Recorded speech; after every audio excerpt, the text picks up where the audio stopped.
شروع کرتے ہیں اللہ کے بابرکت نام سے جو بڑا مہربان اور نہایت رحم والا ہے۔ تمام تعریفیں میرے اللہ رب العزت کے لیے ہیں۔ السلام علیکم لسنرز، میں ہوں آپ لوگوں کی ہوسٹ نورشین۔ ویلکم ٹو مائی چینل خوفناک کہانی آفیشیل۔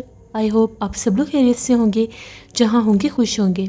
آج آپ لوگوں کے لیے میں بہت ڈراؤنی کہانی لائی ہوں جس سے آپ لوگ بہت پسند کریں گے۔ یہ خوفناک کہانی اکثر شیئر کر رہی ہیں، اکثر کہتی ہیں میں حیدرآباد کی رہنے والی ہوں اور آج آپ کے ساتھ اپنی زندگی میں پیش آنے والی انتہائی بھیانک اور سبق آموز کہانی شیئر کرنا چاہتی ہوں۔ آج سے 12 سال پہلے کی بات ہے۔ میں میٹرک میں جب پڑھتی تھی تو میری کلاس فیلو تھی، وہ میری بہت بیسٹ فرینڈ بھی تھی۔ اس کا نیم آمنہ تھا۔ آمنہ اکثر ہمیں بتایا کرتی تھی کہ اس کے جو والد صاحب ہیں وہ عملیات کرتے ہیں، ان کے پاس بہت سے جنات ہیں، اور وہ ہمیں اکثر ایسی باتیں بتاتی تھی کہ ہمیں اپنے گھر میں عجیب و غریب آوازیں سنائی دیتی ہیں۔ کبھی کبھی ہم لوگ اپنے گھر میں کچھ ہیولے بھی دیکھتے ہیں تو ہمارے ابو ہمیں یہی کہتے ہیں کہ تم لوگوں کو ان سے ڈرنے کی ضرورت نہیں ہے، یہ تم لوگوں کو کوئی بھی نقصان نہیں پہنچائیں گے۔ اکثر ہماری چیزیں غائب ہو جاتی ہیں، وہ جنات کے بچے ہمارے ساتھ شرارتیں بھی کرتے ہیں۔ میں جب اس کی باتیں سنتی تھی تو مجھے بہت زیادہ تجسس ہوتا تھا کہ میں اس سے یہ کہوں کہ میں نے بھی جن دیکھنا ہے، کیا تم نے کبھی جن دیکھا ہے؟ تو وہ یہ کہتی تھی نہیں، میں نے جن تو نہیں دیکھا، لیکن اکثر ایسے ہیولے، سائے، آوازیں، آہٹیں یہ ہم سنتے رہتے ہیں، ہم یوزڈ ٹو ہو چکے ہیں۔ ایک دن میں نے اسے یہ کہا کہ اچھا تم ایسا کرنا کہ تم اپنے ابو کی کوئی کتاب تو لے کر آنا، شاید اس میں جنات کی تصویریں ہوں۔ اس نے کہا کہ ہاں ابو کی ایک کتاب تو ہے جس میں جنات کی بہت سی تصویریں ہیں۔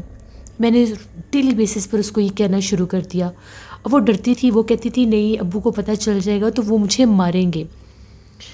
اسی طرح سے وہ مجھے ہر بار ٹال دیتی تھی۔ ایک دفعہ ایسا ہوا، میں بہانے سے اس کے گھر گئی، میں نے جان بوجھ کر چھٹی کی کہ میں اس کے گھر جا سکوں۔ اس کا گھر ہم لوگوں کے گھر سے کافی زیادہ دور تھا، تو میں نے اپنے بھائی سے کہا، میرا بھائی مجھے لے کر گیا۔ وہ بڑی سرپرائز ہوئی کہ میں اس کے گھر آئی ہوں۔ اس کے گھر جاتے ہوئے مجھے ڈر بھی لگ رہا تھا اور مجھے بہت زیادہ تجسس بھی ہو رہا تھا۔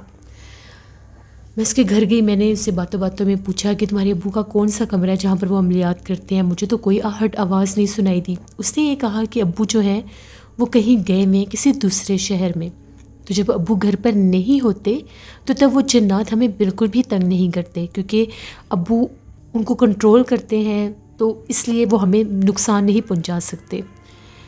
میں نے اسے یہ کہا کہ اچھا تو مجھے وہ کمرہ تو دکھاؤ۔ وہ مجھے اپنے ابو کے کمرے میں لے آئی۔ وہ بہت عجیب سا ایک کمرہ سا تھا، جیسے وہاں پر بہت سی چیزیں تھیں، عجیب و غریب چیزیں تھیں وہاں پر، میں نے ایسی چیزیں کبھی نہیں دیکھیں۔ وہاں پر کافی زیادہ کتابیں پڑھی ہوئی تھیں۔ ایک کتاب تھی بلیک کلر کی، وہ کتاب جو تھی وہ الگ سے ایک شیلف میں رکھی ہوئی تھی۔ مجھے بار بار کوئی چیز فورس کر رہی تھی کہ میں اس کتاب کو دیکھوں۔ میں نے اپنی فرینڈ سے یہ کہا کہ مجھے بہت پیاس لگی ہے، پانی تو لا دو۔ اس نے کہا کہ ٹھیک ہے میں ابھی پانی لے کر آتی ہوں۔ وہ پانی لینے باہر چلی گئی۔ میں نے جلدی سے وہ کتاب دیکھی، وہ کتاب عملیات کی کتاب تھی۔ وہ کتاب میں نے اٹھا کر ان باقی کتابوں کے اندر رکھ دی۔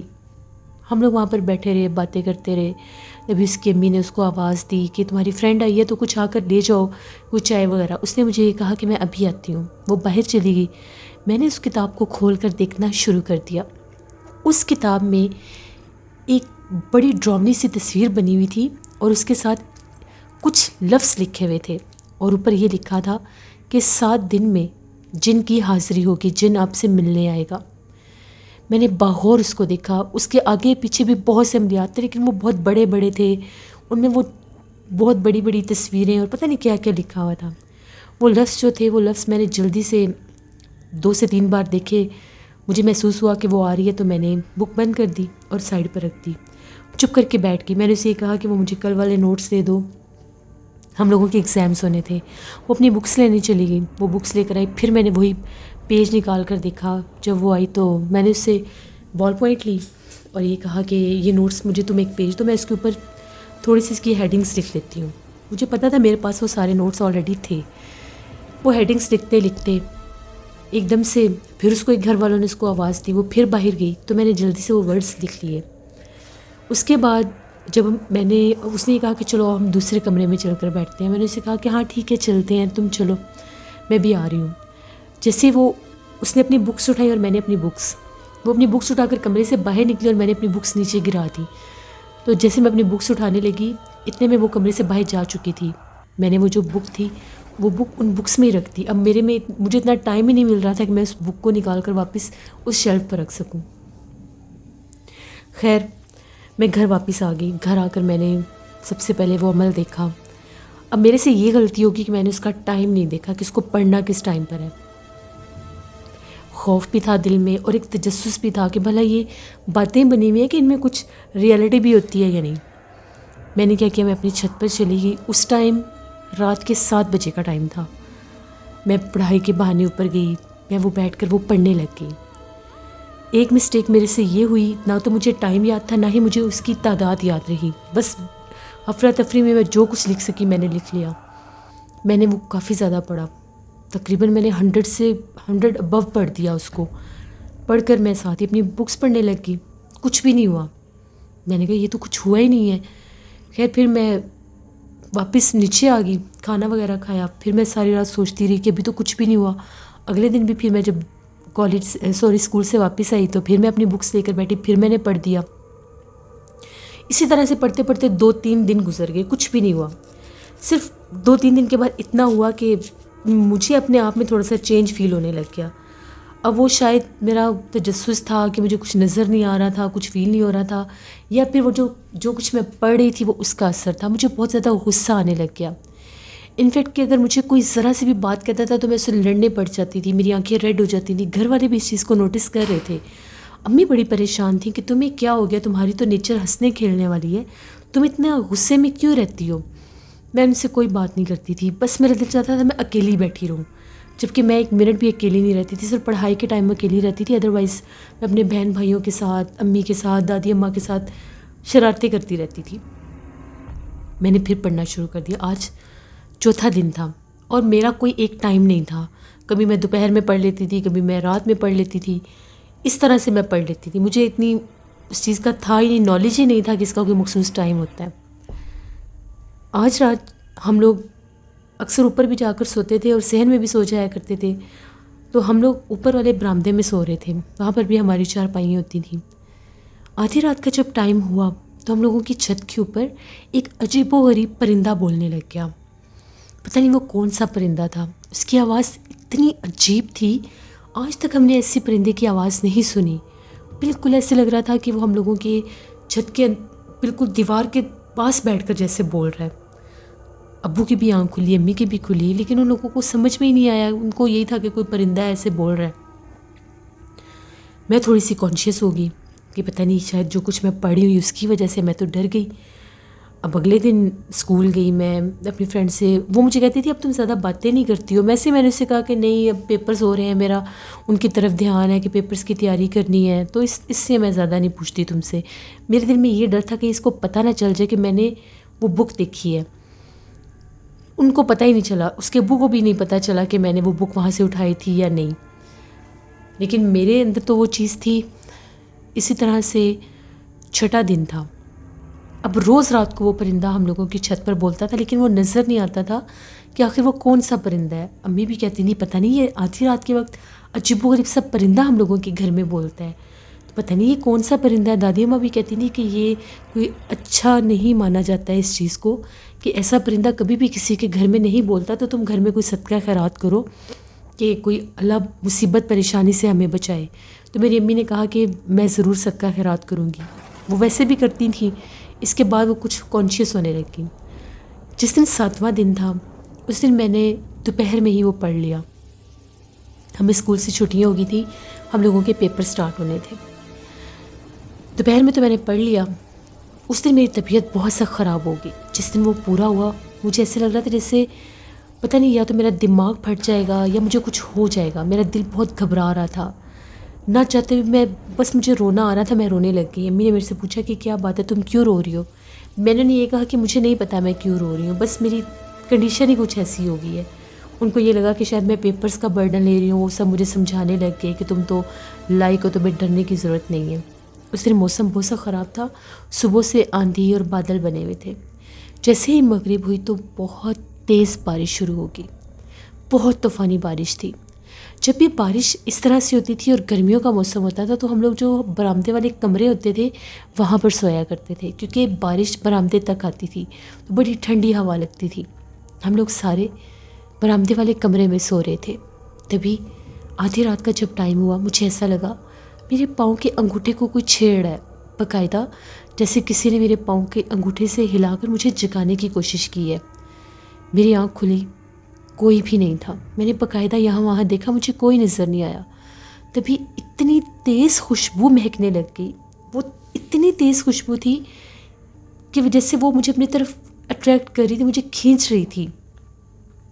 میں 10th کی اسٹوڈنٹ، اتنا بھی بہادر نہیں ہوتا کہ کوئی آدھی رات کو اٹھ کر باہر نکل جائے، لیکن میں اس وقت اپنے کنٹرول میں نہیں تھی۔ مجھے باقاعدہ وہ چیز اپنی طرف فورس کر رہی تھی کہ میں اٹھوں اور میں اس کی طرف جاؤں۔ میں اپنی چارپائی سے اٹھی، سب گھر والے گہری نیند میں سو رہے تھے۔ رات کا پچھلا پہر تھا، بارش رک چکی تھی۔ جیسے میں باہر نکلی تو میں نے بالکل سامنے ہم لوگوں کی چھت پر کسی کو کھڑے ہوئے دیکھا۔ اس نے سفید کلر کا لباس پہنا ہوا تھا، چہرہ مجھے نظر نہیں آیا۔ اس کو دیکھ کے بہت زیادہ ڈر گئی، اتنی خوفزدہ ہو گئی کہ میں نے ایک دم سے میری چیخ نکل گئی۔ تو جب میں چیخی تو مجھے احساس ہوا کہ میں کہاں پر کھڑی ہوں۔ میری چیخنے کی آواز سن کر امی بھی جاگ گئی فوراً سے، ابو بھی جاگ گئے کہ یہ کس کی چیخ کی آواز ہے۔ ان لوگوں نے دیکھا تو میں باہر صحن میں کھڑی ہوئی تھی۔ امی بھاگتی ہوئی آئی کہ تم یہاں پر کیا کر رہی ہو آدھی رات کو۔ اس وقت وہ چیز وہاں سے غائب ہو چکی تھی، وہ جو بھی مخلوق تھی۔ میں نے یہ کہا کہ مجھے نہیں پتا کہ میں یہاں پر کب آئی ہوں۔ امی تو بہت زیادہ ڈر گئیں۔ آج پرندے کی آواز نہیں تھی، اس حد تک خوشبو مہک رہی تھی کہ امی بھی پریشان ہوگی کہ خوشبو کہاں سے آ رہی ہے۔ یہ ہم لوگوں کے گھر میں کسی کا نہ تو پرفیوم تھا، نہ ہی کبھی ہم لوگوں نے ایسی فریگرنس پہلے اسمیل کی تھی، پھر یہ خوشبو کہاں سے آ رہی تھی۔ اب میرے تو حالت بہت زیادہ غیر ہوگی، میں تو تھر تھر کانپ رہی تھی کہ میں بتاؤں کیسے گھر والوں کو میں نے کیا کیا ہے۔ اب وہ چیز تو پتہ نہیں، وہ لاشعوری طور پر میرے سے یہ عمل ہو گیا یا میری اس چیز نے مجھے اس چیز پر لا کر کھڑا کر دیا۔ میں ڈر گئی، میں نے کسی کو کچھ نہیں بتایا۔ امی مجھے ساتھ لے گئیں۔ اگلے دن جب صبح میری آنکھ کھلی، اس دن سے میرے برے دن شروع ہو گئے۔ مجھے تو گھر میں ابو پکانے کے لیے میٹ لے کر آئے، مٹن لے کر آئے ابو۔ امی جیسے اس کو دھو رہی تھیں، اس کی اسمیل سے مجھے جیسے دورہ سا پڑ گیا، میرے اندر کی آواز ہی بدل گئی۔ میں نے چیخنا شروع کر دیا۔ میں اپنی امی سے وہ چھین رہی تھی کہ یہ مجھے دو، میں نے کھانا ہے۔ میرے میں بہت طاقت آ گئی، امی ڈر گئی، امی کی چیخیں نکل گئی کہ اس کو کیا ہو گیا، یہ ایسے بیہیو کیوں کر رہی ہے۔ پھر ایک دم سے میں نے عجیب و غریب طرح سے ہنسنا شروع کر دیا۔ پھر پتہ نہیں مجھے کیا ہوا کیا نہیں، میں وہیں گری اور بے ہوش ہو گئی۔ گھر والے تو بہت ڈر گئے کہ اسے کیا ہو گیا۔ دادی اماں نے کہا کہ یہ اس پرندے کا بولنا، یہ خوشبو کا آنا، اس کا رات کو صحن میں کھڑے ہونا، یہ بات کچھ اور ہے، اس کو جلدی سے مولوی صاحب کے پاس لے کر چلتے ہیں یا مولوی صاحب کو گھر بلا لیتے ہیں۔ ہم لوگوں کے علاقے میں مدرسہ تھا ایک، مولوی صاحب تھے، ان کو بلایا۔ مولوی صاحب آئے تو جیسے انہوں نے دم وغیرہ کرنا شروع کیا، میں تو بے ہوش تھی۔ پتہ نہیں ان کو میرے ہاتھوں پر یا بازوؤں پر نیل کے نشان نظر آئے، نیل، کافی بڑے بڑے نیل پڑ گئے تھے میرے پورے جسم پر۔ ان کا یہ کہنا تھا اس کے اوپر کسی جن کی حاضری ہوئی ہے، کوئی جن آیا ہے اس کے اوپر۔ گھر والے تو ڈر گئے، امی نے رونا شروع کر دیا کہ کیا مطلب جن کی حاضری ہوئی ہے، یہ تو کہیں جاتی آتی نہیں ہے، تو پھر کیسے یہ سب ہو گیا۔ ان کا یہ کہنا تھا کہ بعض اوقات بچیاں ایسی جگہ پر چلی جاتی ہیں، اسکول یا ایسی جگہوں پر بھی جنات آسیب ہوتے ہیں، تو شاید وہاں سے اس کے پیچھے کوئی چیز لگی ہے، تو جن میں نکال نہیں سکتا۔ جو حالت آپ اس کی بتا رہے ہیں، اس کے اوپر جن کی حاضری ہوئی، یہ جو نیل کے نشان ہے، اس کا اس طرح سے ایگریسو ہونا، مٹن یا میٹ کو دیکھ کر اس کا یوں دورہ پڑ جانا، یہ نشانی ہے اس چیز کی۔ جتنی جلدی ہوتا ہے اس کو کسی عامل کے پاس لے کر جائیں۔ اب کوئی، ہمارے گھر والے تو کسی عامل کو جانتے نہیں تھے۔ ابو کو بلوایا گیا، ابو بھی آ گئے۔ ابو بڑے پریشان کہ پتہ نہیں کیا ہوگا کیا نہیں۔ ابو نے اپنے 5-6 دوستوں کو کہہ دیا، میرے ماموں چاچو سب تک یہ بات پہنچ گئی کہ میرے اوپر جن کی حاضری ہوئی ہے، جن کا مجھے دورہ پڑا ہے، سایہ ہو گیا ہے یہ وہ۔ جیسے کیسے کر کے اس دن تو کسی عامل کا کچھ پتہ نہیں چلا۔ رات پھر میری وہی حالت، جب مجھے ہوش آتی تھی مجھے دورہ پڑ جاتا تھا، اور 1 سیکنڈ میں بیٹھے بیٹھے نہ مجھے کچھ نظر آتا تھا، نہ ہی میں کچھ ایسا فیل کرتی تھی کہ میرے پاس کچھ ہے، بس پتہ نہیں کیا ہو جاتا تھا. میری ایک دم سے ایسا لگتا تھا جیسے میری ہارٹ بیٹ بہت تیز ہوتی ہے، اور پھر میں چیخنا شروع کر دیتی تھی، میری آواز بدل جاتی تھی. بڑی مشکل سے گھر والوں نے کنٹرول کیا. امی، دادی اماں سب قرآن پاک پڑھ پڑھ کر میرے اوپر پھونک رہے تھے. جب وہ قرآن پاک پھونکتے تھے تو وہ مخلوق میرے جسم سے چلی جاتی تھی اور میں بے ہوش ہو جاتی تھی. اب وہ نیل کے نشان میرے چہرے پر بھی پڑ گئے ایک ہی دن میں. صبح تقریباً رات 12 بجے ابو کو فون آیا کہ ایک عامل کا پتہ تو چلا ہے، لیکن اس ٹائم تو نہیں جا سکتے، صبح چلیں گے. ابو نے کہا کہ ٹھیک ہے. اب سب صبح ہونے کا انتظار کرنے لگے. ساری رات سب جاگتے رہے کیونکہ میری کنڈیشن ایسی تھی کہ وہ سو نہیں سکتے تھے. سب پریشان تھے. میرے بہن بھائی تو مجھ سے ڈر رہے تھے. جیسے ہی صبح ہوئی، اس سے پہلے دادی اماں بہت زیادہ خوف زدہ ہو گئی. دادی اماں تہجد پڑھتی تھیں، تو دادی اماں کہتی ہیں کہ میں تمہارے پاس، میں نے اسی کمرے میں نماز پڑھی، میں تمہارے پاس بیٹھ کر قرآن پاک پڑھ رہی تھی، تم سوئی ہوئی تھی. میں نے چھوٹی لائٹ جلائی ہوئی تھی کہ زیادہ روشنی نہ ہو اور تم ڈسٹرب نہ ہو جاؤ. جیسے قرآن پاک پڑھتے پڑھتے تمہارے چہرے پر میری نظر پڑی، تم نے آنکھیں کھولی ہوئی تھیں. تمہاری آنکھیں اتنی بھیانک تھیں، اتنی خوفناک آنکھیں تھیں کہ وہ تمہاری آنکھیں تو تھیں ہی نہیں، کسی اور مخلوق کی آنکھیں تھیں. ایک دم سے جب میں نے پھر قرآن پاک اونچی آواز میں پڑھا تو دوبارہ دیکھا تو تمہاری آنکھیں بند تھیں، چہرہ بھی بہت بھیانک تھا. یہ بات انہوں نے مجھے بعد میں بتائی جب میں ٹھیک ہو گئی. دادی اماں نے کہا کہ جتنی جلدی ہوتا ہے اس کو لے کر نا کسی اس عامل کے پاس پہنچتے ہیں. جب اس عامل کے پاس گئے، اس نے ساری، جب جیسے مجھے دیکھا اس نے حاضری کروائی، تو اس مخلوق، اس جن نے بول کر ایک ایک بات بتائی کہ یہ میرا عمل کر رہی تھی، 7 دن اس نے عمل کیا ہے اور یہ حاضری کے دن تھا، تو میں نے حاضر ہونا ہی ہونا تھا کیونکہ اس نے ایکسٹرا تعداد میں اس چیز کو پڑھ دی ہے. یعنی 7 دن میں ایسی چیز نے ابھی اپنا ظاہر کرنا تھا یا اس کی کوئی نشانی ملنی تھی، کوئی اشارہ ملنا تھا. وہ میرا تو کوئی ٹائم ہی نہیں تھا مخصوص، اور میں یہ بھی بھول جاتی تھی کہ میں نے کتنا پڑھنا ہے کتنا نہیں، بس میں پڑھ دیتی تھی. تو وہ میری نادانی اور بے وقوفی میں وہ چیز تو میرے اوپر حاوی ہوگی، پیچھے پڑ گئی. اس عامل نے کہا کہ اس کو اتنی جلدی تو کنٹرول نہیں کیا جا سکتا، کچھ عمل کرنے پڑیں گے. پتہ نہیں انہوں نے کیا کیا عملیات کروائے، صدقے دیے، یہ وہ. میری حالت بالکل غیر ہو چکی تھی، جیسے کوئی پاگل ہوتا ہے، ایسے میں ہو گئی تھی. مجھے یہ بھی یاد نہیں رہتا تھا کہ میرے گھر والے ہیں یا میری امی ہیں یا میرے ابو ہیں، میرے بھائی بہن ہیں. میں ان کو گالیاں دیتی تھی، یہ سب مجھے وہ بتاتے تھے. یہاں تک کہ میرے پیپرز بھی گزر گئے، میں نے پیپرز بھی نہیں دیے. 3 ماہ انہوں نے میرا علاج کیا. مجھے کوئی چیز اٹھا اٹھا کر بستر سے، چارپائی سے نیچے پھینکتی تھی. گھر والے کہتے تھے اکثر تمہارے پاس، جیسے ہمیں دور سے ہم جب دیکھتے ہیں ہمیں کوئی بیٹھا ہوا نظر آتا ہے، جب ہم کمرے میں آتے ہیں تو وہ غائب ہو جاتا ہے.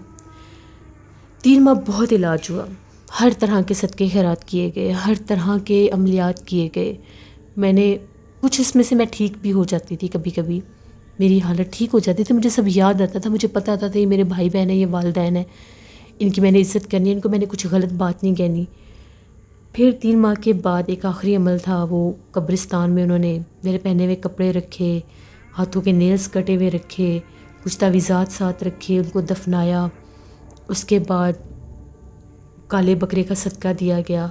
پھر مجھے وہ جو دورے پڑتے تھے وہ ختم ہو گئے. اس کے بعد میں ٹھیک رہنے لگی. 6 ماہ جب گزر گئے تو میں مکمل ٹھیک ہو گئی.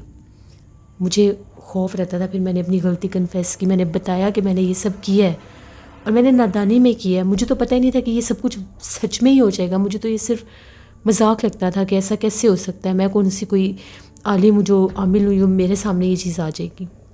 پھر وہ چیز تو میری زندگی سے، تو میرے اوپر سے تو وہ آنے سے ہٹ گیا، وہ جن مجھے تو چھوڑ گیا. لیکن اس نے بیماریاں بہت دی مجھے. میں بہت بیمار رہنے لگی، میں بہت ویک ہو گئی. میں اپنی ڈائٹ کا بھی خیال رکھتی تھی لیکن اس طرح سے میری صحت نہیں بنتی تھی. کبھی کبھی ڈراؤنے خواب آتے تھے. میری اسکن بہت خراب ہو گئی، چہرے پر وہ خوبصورتی نہیں رہ گئی. پھر میں نے نماز، قرآن پاک، اس طرف میں بہت زیادہ آ گئی. اسلامک چیزوں میں زیادہ اپنے آپ انوالو کرنے لگی. اللہ سے رو رو کے معافیاں مانگنے لگ گئی کہ میری اس خطا کو معاف کر دیں. پھر میرے گھر والوں نے میری 6 سال پہلے شادی کر دی. پہلے رشتے ہی نہیں ہوتا تھا، آتے تھے ٹوٹ جاتے تھے، ہوتے ہی نہیں تھے، اول پر آتے ہی نہیں تھے. اگر کوئی ہو جاتا تھا تو وہ ٹوٹ جاتا تھا. وہ ساری وہی چیزیں میری زندگی میں رپیٹ ہوتی رہیں. پھر جب شادی ہو گئی اس میں بھی بہت زیادہ میری جھگڑے رہنے. میں کچھ نہیں بھی کرتی تھی تو ہر چیز میرے اگینسٹ ہو جاتی تھی. بے سکونی بہت زیادہ تھی. پھر میں نے اللہ سے جب رو رو کر معافی مانگی کہ میں نے بہت سزا اپنے اس گناہ کی کاٹی ہے جو میں نے وہ ایک عمل نادانی میں کیا، اور مجھے اس کی بہت سزا بھی ملی، اب آ کر میں کچھ اپنی زندگی میں نارمل ہوئی ہوں. میرا صرف ایک ہی بیٹا ہے ابھی، تو وہ بھی بہت علاج کے بعد اللہ نے مجھے یہ خوشی دی. تو میں صرف یہ میسیج دینا چاہتی ہوں کہ کبھی بھی اپنے نادان پن میں، کبھی بھی صرف اپنے آپ کو سیٹسفیکشن دینے کے لیے کہ ہم نے ایک چیز کے پیچھے لگ گئے ہیں تو ہم نے اس مخلوق کو دیکھنا ہی دیکھنا ہے، کوئی عمل نہ کریں، کیونکہ ہمیں نہیں پتہ ہوتا کہ ان کی کیا شرائط ہوتی ہیں. یہ کرنے چاہیے ہی نہیں. یہ اللہ کی ایک مخلوق ہے. ہم انسان کون ہوتے ہیں ان کو اپنے قابو میں کرنے والے یا ان کو دیکھنے والے؟ جب اللہ نے ان کے اور ہمارے درمیان پردہ رکھ دیا ہے تو اسی لیے رکھا ہے کہ وہ انسانوں کے لیے پردے میں ہی رہنا ٹھیک ہے. تو یہ میری زندگی کی ایک کہانی ہے جسے میں کبھی فراموش نہیں کر سکتی. میں نے بہت ٹف ٹائم دیکھا. میں نے بھی اس میں سے بہت سی چیزیں اسکپ کی ہیں کیونکہ شاید لوگ اس پر یقین نہ کرتے، کیونکہ جب مجھے میرے اوپر اس مخلوق کے بہت زیادہ اثرات تھے تو باقاعدہ میرے پیچھے کوئی کھڑا رہتا تھا. مجھے فیل ہوتا تھا میرے پیچھے کوئی کھڑا ہے. کالے رنگ کے ہاتھ میرے کندھوں پر مجھے نظر آتے تھے. میں سوئی ہوتی تھی تو میرے پاس عجیب و غریب آواز میں میرے کانوں میں کوئی گنگناتا تھا. کبھی وہ آواز بہت بھیانک ہو جاتی تھی، کبھی وہ آواز بہت خوبصورت ہو جاتی تھی. میں نے بہت بہت ٹف ٹائم دیکھا ہے. اللہ کا شکر ہے کہ میری اللہ نے وہ خطا معاف کی اور میں اپنی زندگی میں نارمل ہوئی. یہ میری ایک سٹوری تھی جو میں نے آپ کے ساتھ شیئر کی. بہت شکریہ اقصیٰ آپ کا. اس سے بالکل ایسی ہی سٹوریز سے ہمیں سبق ملتا ہے کہ کبھی بھی ان چیزوں میں اپنا آپ انوالو نہیں کرنا چاہیے. ہم لوگوں کو اپنی سادہ زندگی ہی گزارنی چاہیے. جو کچھ بھی چاہیے ہمیں صرف اور صرف اپنے پاک پروردگار سے مانگنا چاہیے جو ہمیں ہر چیز نوازنے والا ہے. اگر آپ نماز پڑھیں گے، قرآن پاک پڑھیں گے، اللہ سے جو کچھ بھی مانگیں گے وہ بے انتظار آپ کو دے گا. کبھی کبھار ہمیں اچھی چیزیں ملنے میں دیر لگتی ہے، لیکن ہمارا مانگا ہوا، ہماری دعا مانگی کبھی رائے کا نہیں جاتی. اپنا فیڈ بیک مجھے ضرور دیں آپ لوگوں کو آج کی سٹوری کیسی لگی، اور آپ لوگ بھی اپنی سٹوریز شیئر کر سکتے ہیں ڈسکرپشن باکس میں دیے گئے ای میل آئی ڈی nushinmilk57@gmail.com پر. اس کے علاوہ آپ لوگ مجھے کمنٹ باکس میں بھی سٹوری شیئر کر سکتے ہیں. ہارر اسٹوریز آفیشیل پر میں سٹوری آن ایئر کروں گی، اس کو بھی وزٹ کریں، آپ لوگوں کو بہت پسند آئے گی. اپنا بہت سا خیال رکھیے گا. اپنی ڈھیروں دعاؤں میں مجھے، میری فیملی، میرے پورے پاکستان کو ضرور یاد رکھیے گا. Thank you for listening my stories. Stay blessed. اللہ نگہبان.